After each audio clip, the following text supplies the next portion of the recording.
Final payment discharge के time होगी, बाकी की 10 लाख पेमेंट एडवांस पहले ही कर दी गई है। 10 लाख एडवांस पेमेंट किसने किया? मिस्टर रजत ठक्कर ने। रजत? रजत से बात करनी पड़ेगी। रजत, क्या हुआ? बेटा तुमने एडवांस पेमेंट किया है, वो भी 10 लाख? क्यों? मैं कर देता ना। क्यों क्यों मतलब बाबा, मेरी आई नहीं है क्या वो? तो मैंने सभी के साथ शादी की थी, 7 वचन में से एक वचन ये भी लिया था कि उसके परिवार को अपना परिवार मानूंगा। आप लोग अलग हो क्या मुझसे? मेरी भी आई, तो अगर मैंने कर दिया तो आप प्लीज सबके बारे में मत सोचिए। बड़ा तुम्हारे ना पहले ही बहुत एहसान है हम पे। तुमने हमारे लिए बहुत कुछ किया है, और हम ये सोचता हूँ कि अगर तुम नहीं होते तो ईशा के साथ पता नहीं क्या होता। कुछ नहीं होता, उनके साथ कुछ नहीं होता बाबा। और अब रजत का वो रूप देख रहा है शांतनु अपने सामने, जिसे देखकर उसे गर्व महसूस होता है। रजत वाकई में बहुत ख्याल रखता है उन सब का। उनके साथ उनका पूरा परिवार है, मैं सभी, आप ना उन्हें कुछ होता ना कुछ होने देंगे उन्हें। आप प्लीज ऐसी बातें मत कीजिए।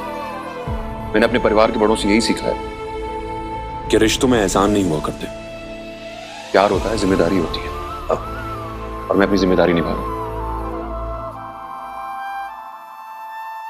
वीरेंद्र भैया, आप प्लीज बाबा को लेकर जाइए घर, प्लीज।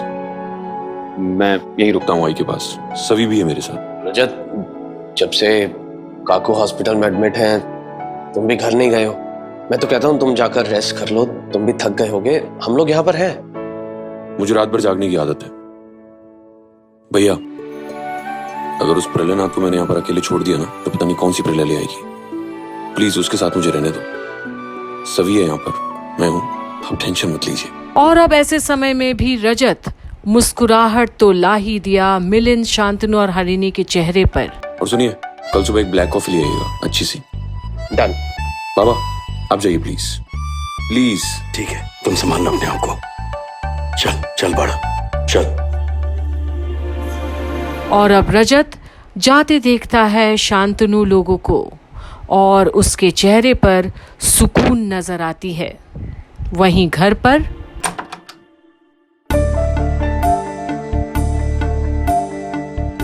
मम्मी, आंटी कैसी है? पहले से बेहतर है, अभी तक होश नहीं आया। तारा, श्री, ये जो कुछ भी हुआ है, क्या उसका कुछ लक्की से लेना देना है? सोच लो, अगर मुझे गलती से भी पता चला कि इस सब में लक्की इन्वॉल्व है, तो छोड़ूंगा नहीं मैं उसे, बता रहा हूं। रजत जो करेगा करेगा, उससे पहले तुम लोगों को मुझसे बचाना पड़ेगा उसे। ये क्या बोल रहे हैं आप पापा? मेरा मतलब है कि हर कोई लकी पर ही क्यों बरस रहा है?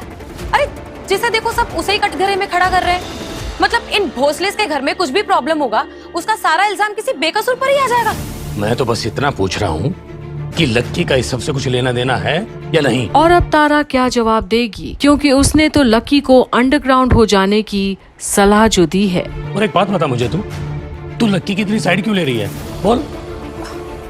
पापा, मैं लकी की साइड इसलिए ले रही हूँ क्योंकि मम्मी ने बताया ना, आंटी ने होश में आके सबसे पहले लकी का नाम लिया, और बस सब लोग अंधेरे में तीर चलाने लगे। अरे आंटी तो वैसे भी लकी का नाम लेती, सभी और आंटी पसंद कहाँ करते हैं लकी को, ये बात तो आप लोग अच्छे से जानते ही हो। और वैसे भी पापा, कोई बेवजह मेरे भाई पर इल्जाम लगाए, ये मैं सह नहीं सकती। वो बेकसूर है और आप लोगों को बिना उस पर शक नहीं करना चाहिए, प्लीज। हाँ। और अब भाग्यश्री भी सुनती और देखती है कैसे आज राजू भी लकी को ही गुनहगार बना बैठा है बिना कोई सबूत के। पर हॉस्पिटल में ईशा अब नॉर्मल भी हो रही है। अब आई कैसी है डॉक्टर? स्टेबल है, हमने कुछ टेस्ट किए हैं, रिपोर्ट्स आ जाए तो और क्लैरिटी से बता पाएंगे। Thank you.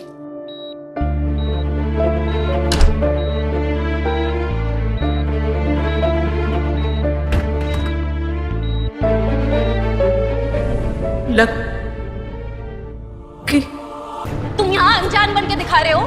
क्या बिगाड़ा था मेरी आई ने तुम्हारा? अभी आप किस बारे में बात कर रहे हो? मुझे नहीं पता, मैंने सच में कुछ नहीं किया। जिसने भी आपकी ये हालत की है ना, जब जब तक उसे सजा नहीं दिला देती चैन से नहीं बैठूंगी मैं। और जहां सभी ईशा की ये हालत को देखकर बेहद दुखी है, त्योहारों के समय ऐसा हुआ है, वहीं रजत डॉक्टर से बातें कर रहा है और अब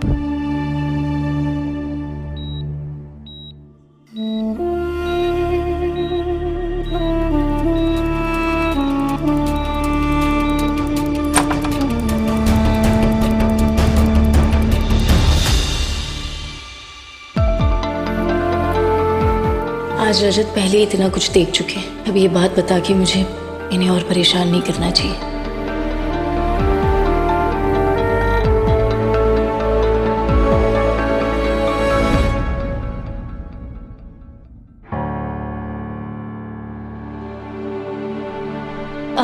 आप नीचे क्यों बैठे हो? आप आराम से ऊपर बैठिए ना, प्लीज उठिए। ऊपर ज्यादा अनकंफर्टेबल है, बहुत देर से सोने की कोशिश कर रहा हूँ कि लेकिन नींद ही नहीं आई।